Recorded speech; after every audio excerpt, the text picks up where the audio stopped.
question du sommet à la base.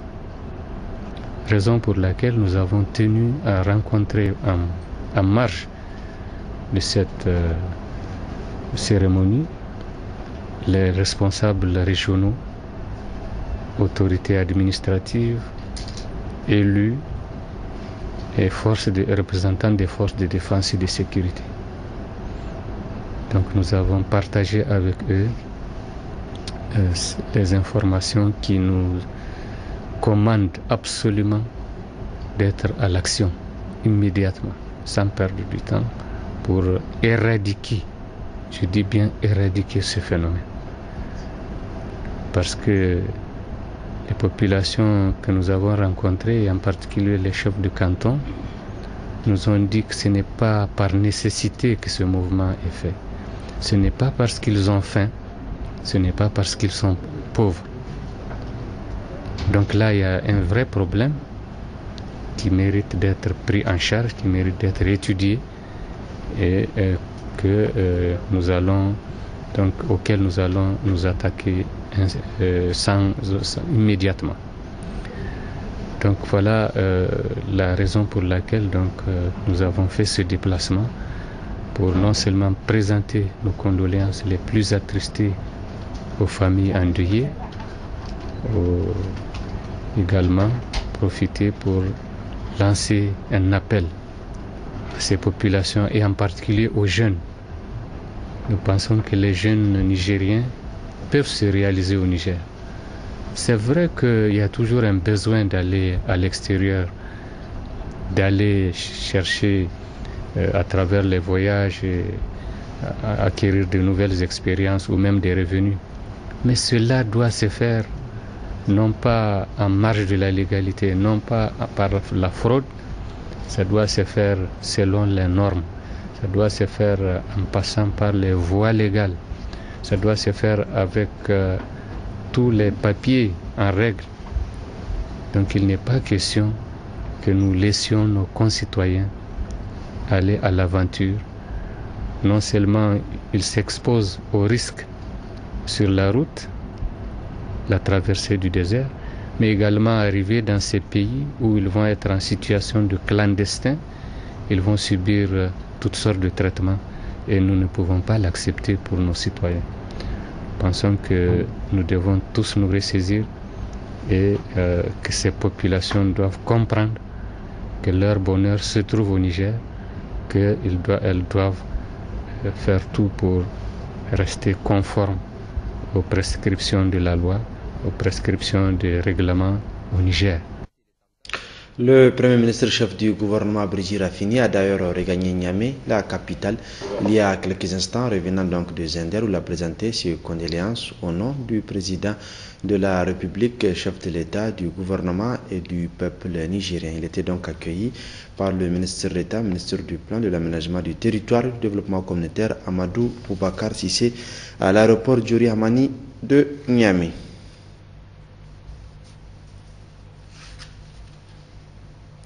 Et le gouverneur de la région d'Agadez, très attristé par la catastrophe, a co-animé un point de presse avec le procureur de la ville en présence des responsables des forces de défense et de sécurité, des transporteurs et des acteurs de la société civile locaux. Et à l'issue de ce point de presse, un certain nombre de mesures ont été prises selon le colonel-major Gerba Mekudo, que vous suivrez en partie magazine de cette édition. Et ce communiqué de presse du bureau politique national du RDP Jama'a, depuis quelques jours, des rumeurs véhiculées à dessein par les adversaires de notre parti circulent à propos donc du RDP Jama'a. Le bureau politique national du RDP Jama'a tient à raffirmer ici solennellement son appartenance à la majorité parlementaire, à la mouvance pour la renaissance du Niger. Il apporte un soutien déterminé, indéfectible et résolu à Issoufou Mahamadou, président de la République, chef de l'État, et au Premier ministre Brigitte Raffini pour la réalisation du programme de renaissance du Niger et les objectifs de la déclaration de politique générale du gouvernement. Le bureau politique national du RDP Jama'a appelle ses militantes et militants à rester vigilants et à déjouer toutes les manœuvres d'intoxication distillées par les adversaires donc du parti. Signé le président du RDP Jama'a, Dr Hamid Al-Gabid. Notre communiqué sur la situation sécuritaire cette fois-ci ayant toujours fait de la sécurité l'axe fondamental de ses actions au Niger. Le homogène mouvement de jeunes pour l'émergence du Niger exprime son entière satisfaction suite à la libération des otages d'Areva. Grâce à l'implication personnelle du président de la République, Issoufou Mahamadou, qu'il trouve ici l'encouragement du homogène à persévérer dans cette voie qui ne fait qu'honorer notre peuple sur le plan international. C'est aussi l'occasion de saluer l'initiative sous l'impulsion de son gouvernement d'avoir décrété un deuil national de 3 jours, soit suite à la tragédie de disparition de plus de 92 Nigériens au cours d'une immigration clandestine vers les pays voisins du Maghreb notamment. Le peuple nigérien et le homogène en particulier ne peut que se réjouir de ces promptes sensibilités manifestées par les autorités de la 7e République sur une question nationale signée par le président Serradji Issa. À Niamey, cérémonie de réception hier soir à la ville de Niamey des produits de lutte antivectorielle dont du programme national de lutte contre le paludisme. C'était sous les yeux du ministre de la Santé publique et du président du conseil de ville par intérim, Habibou Malam Abdoulaye Amadou. Le programme national de lutte contre le paludisme a fait un don de produits destinés au traitement des eaux permanentes et caniveaux. Ce don d'une valeur de 15 millions de francs CFA est destiné à la ville de Niamey et ses environs. À cette occasion, le maire, président, conseil de ville de Niamey par intérim, a tenu à remercier les généreux donateurs. C'est le lieu de remercier au nom de la population de Niamey et ses environs le plus haut autorité de la 7e République, au rang desquels leurs excellences, Elhadji Mahamadou Issoufou, président de la République, chef de l'État, et Brigitte Rafini, premier ministre chef du gouvernement, pour les actions multiples et multiformes qu'il essaie de déployer au profit de nos moyennes populations.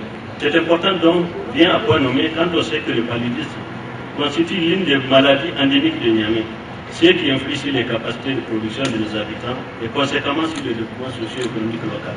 Il contribuera sans nul doute à renforcer les efforts que nous consentons chaque jour avec l'appui de nos partenaires. C'est pourquoi j'ai saisi la présente cérémonie pour rassurer que ce don sera géré à bon escient.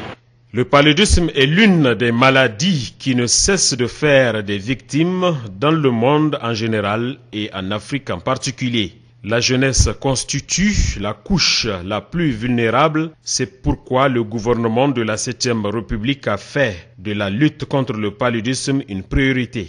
Nous allons remettre ces produits à la ville de Niamey.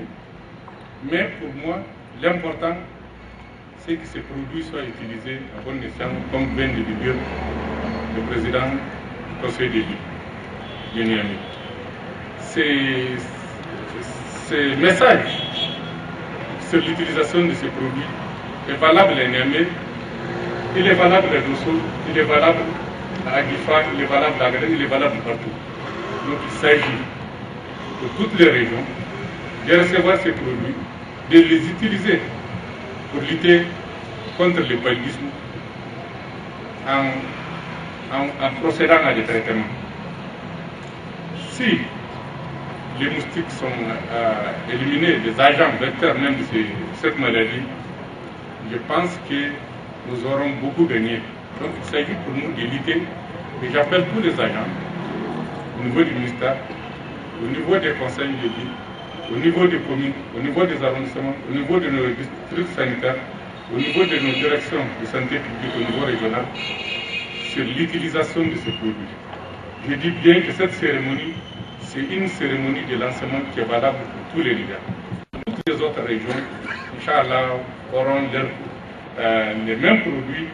La fin de la cérémonie a été sanctionnée par la présentation des responsables des services de la ville de Niamey et des responsables communaux suivis d'une photo de famille.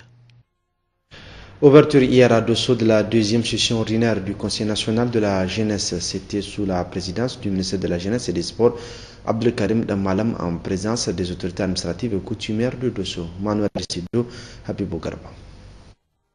À l'ouverture des travaux de cette 2e session du Conseil national de la jeunesse placée sous le thème « Emploi et sécurité, un défi pour la jeunesse nigérienne », après l'hymne national exécuté par les élèves de la commune urbaine de Dosso, le président du conseil régional de la jeunesse de Dosso, M. Adamou Oumarou, a dans son mot de bienvenue exprimé toute la joie de la jeunesse dossolaise pour le choix porté à leur capitale régionale pour abriter cette rencontre nationale. Quant au gouverneur de la région de Dosso, M. Seydou Ali Zataou, tout en souhaitant la chaleureuse bienvenue aux participants dont le ministre de la Jeunesse et des Sports et sa délégation, dira que l'emploi des jeunes figure parmi les priorités des autorités de la 7e République et que le souhait de voir la jeunesse jouer un rôle majeur dans la vie sociopolitique ne saurait être effectif que dans le cadre institutionnel juridique et favorable à l'expression de sa volonté et de son dynamisme. Le président du Conseil national de la jeunesse, M. Ali Oumarou, a d'abord remercié les autorités de la 7e République pour les multiples efforts dans le cadre du bien-être des populations nigériennes en général et de la jeunesse en particulier, avant de dire les objectifs visés par cette session.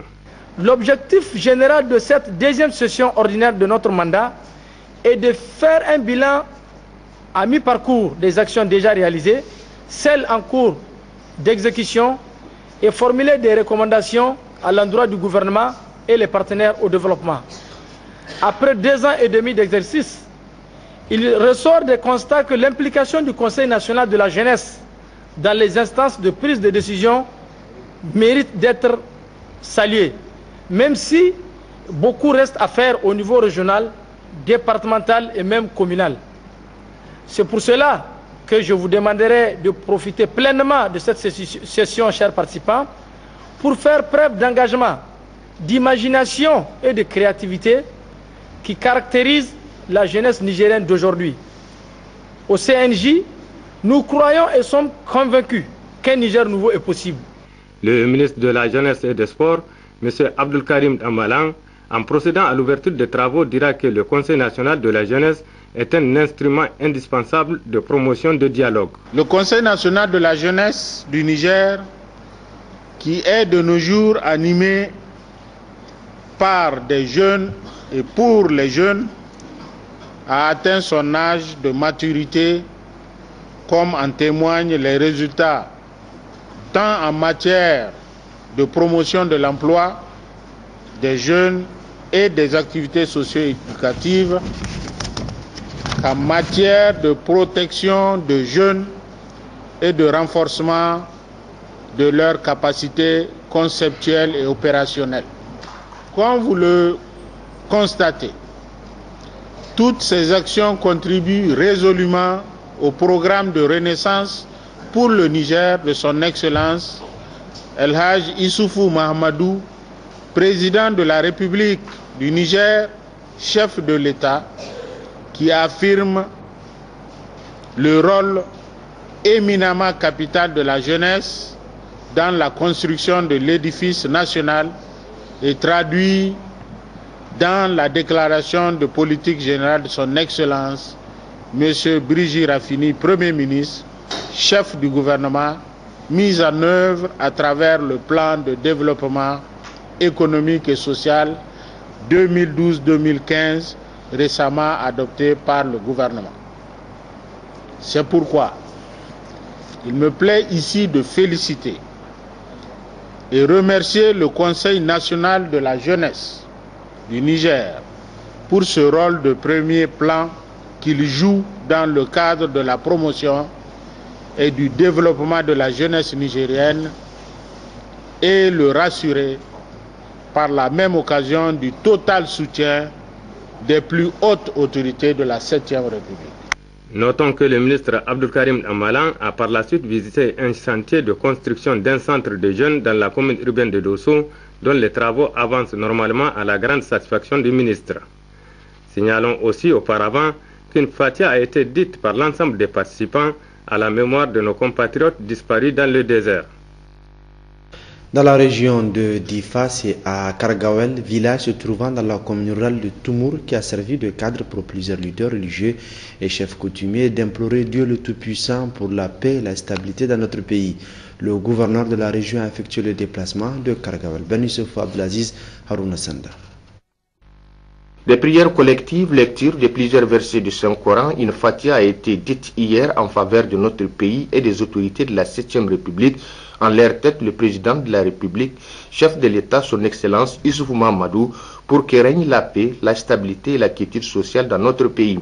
Pour ce leader religieux, tous vivant en zone nomade, Sans paix et une stabilité politique saine, il n'y a guère de développement. Nous devons tous, citoyens du pays, adhérer pour garantir cette quiétude sociale à tous les niveaux. Voilà le réel motif de ce leader religieux et communauté de la zone nord pastorale. Cette cérémonie à laquelle prenait part le gouverneur de la région, Yacoub Soumana Gao, accompagné pour la circonstance du secrétaire général de la région, du préfet du département de Bosso, du chef de groupement tel de Toumour et de Kawa, du maire de la commune rurale de Kablewa, ainsi que des chefs de village et des tribus de la zone, a aussi permis au gouverneur de la région d'évoquer plusieurs questions touchant à la vie socio-économique de la région, la sécurité des personnes et de leurs biens, l'éducation, la campagne hivernale passée qui n'a pas favorablement répondu aux attentes des éleveurs vivant en zone pastorale, le feu de brousse et les conflits de tout genre. Yacoub Soumana Gao a plaidé à l'endroit de ces communautés une attention toute particulière sur toutes ces questions d'intérêt commun évoquées, particulièrement l'éducation qui, à la date du 1er novembre 2013, plusieurs écoles de la zone nomade n'ont pas repris le chemin de l'école. Le gouverneur a instruit les enseignants, les parents d'élèves, les chefs coutumiers pour que enfin les jeunes filles et garçons des zones nomades reprennent le chemin de l'école. En route pour Difa, le gouverneur et sa délégation ont visité le château d'eau de Sayam en chantier et les centres de multiplication de produits laitiers durant où plusieurs informations complémentaires sur le fonctionnement de ces centres ont été données par les employés. Et au même moment, dans la région de Zender, la campagne de vaccination contre la poliomyélite s'est déroulée normalement à la grande satisfaction de tous les acteurs et partenaires de l'UNICEF et le gouvernement du Japon. Sandanatahi Ali Abdou pour les détails. La poliomyélite, cette maladie invalidante dont le virus continue de circuler encore dans notre pays, malgré les multiples campagnes de vaccination, constitue aussi une importante préoccupation du gouvernement du Niger et de nos partenaires au développement. Ces 5 dernières années, 8 milliards de francs CFA ont été mis à la disposition de l'UNICEF par le gouvernement du Japon. Cette campagne est organisée grâce à cet appui. Dans le département de Magaria, cette campagne requiert la mobilisation de l'ensemble des acteurs. Donc, de façon globale, c'est dans l'ensemble du district sanitaire de Magaria. Tous les moyens ont été mis en place. 50 superviseurs, 708 vaccinateurs. La particularité, c'est que c'est la vaccination transfrontalière. Vous savez que nous sommes frontaliers avec le Nigeria. L'UNICEF surtout qui intervient dans le cadre de la mobilisation sociale, notamment l'utilisation des relais communautaires, l'utilisation des radios communautaires et même des radios privées. C'est une mobilisation générale qui est due aux actions de sensibilisation menées en amont par les autorités et les agents des services de santé à l'endroit de la population. Au niveau transfrontalier, les journées de vaccination ont démarré depuis le 26. Donc 2 jours avant la date initialement reporté pour le démarrage des JNV au niveau national. Et ceci nous a amené à une intense campagne de mobilisation au niveau frontalier, tant au niveau de nos gros villages et marchés au niveau de notre département que ceux de ces États voisins. J'ai nommé l'État de Kassina et l'État de Jigawa. Ainsi, tous les avantages liés à la vaccination en général et en particulier au GNV polio sont bien perçus par la population de ces départements. Il y a alors nécessité de consolider ces acquis, voire de renforcer ces actions de sensibilisation et de mobilisation sociale afin de mettre tous les enfants nigériens à l'abri de ce fléau, surtout que la présence d'un seul cas de poliovirus sauvage constitue une menace pour tous les enfants. Restons dans cette région où le gouverneur de Zender Kalamoutari a présidé hier matin la cérémonie de lancement des activités de l'usine de pâtes alimentaires Sotramil qui a repris après plusieurs décennies de fermeture. Sandanatahi, Laoli Papali. Créée en 1963, l'usine des pâtes alimentaires, la Sotramil de Zender, a mis la clé sous le paillasson il y a de cela plus de 30 ans. Aujourd'hui, cette usine reprend ses activités grâce à cet effort de Mohamed Snad un opérateur économique de la place dont l'ambition est de participer au développement du tissu industriel de la région des Anders partant de notre pays. Impressionnant et